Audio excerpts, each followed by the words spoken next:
శ్రీ విశ్వశాంతి మహాశక్తి గణపతిగా ఖైరతాబాద్ గణేశుడు ప్రతి ఏడాది హైదరాబాద్ మహానగరంలో గణేష్ ఉత్సవాలను అంగరంగ వైభవంగా నిర్వహిస్తారు. అందులో ఖైరతాబాద్ గణేశుడికి ప్రత్యేక స్థానం ఉంది. ప్రతి ఏటా ప్రత్యేక అవతారంలో భక్తులకు దర్శనమిస్తారు. ఈ సంవత్సరం శ్రీ విశ్వశాంతి మహాశక్తి గణపతిగా భక్తులకు దర్శనమిస్తున్నాడు.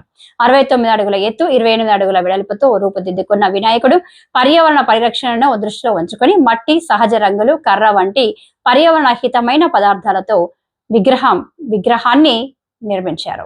ఇలా తయారు చేసిన విగ్రహంతో నిమజ్జనం సమయంలో పర్యావరణానికి ఎటువంటి హాని కలగదు. 69 అడుగుల ఎత్తు, 28 అడుగుల వెడల్పుతో నాగసర్పంపై 5 తలల నాగపాము నీడన 3 తలలు 8 చేతులతో శాంతమూర్తిగా గణపతి భక్తులకు దర్శనమిస్తున్నాడు.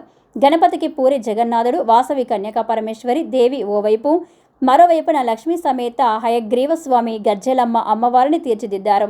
ఉదయం నుంచి సాయంత్రం వరకు భక్తుల కోలాహలంతో ఖైరతాబాద్ పరిసర ప్రాంతాల సందడిగా ఉన్నాయి. భక్తులు స్వామివారిని దర్శించుకుంటూ సెల్ఫీలు, ఫోటోలు, వీడియోలతో సందడి చేస్తున్నారు.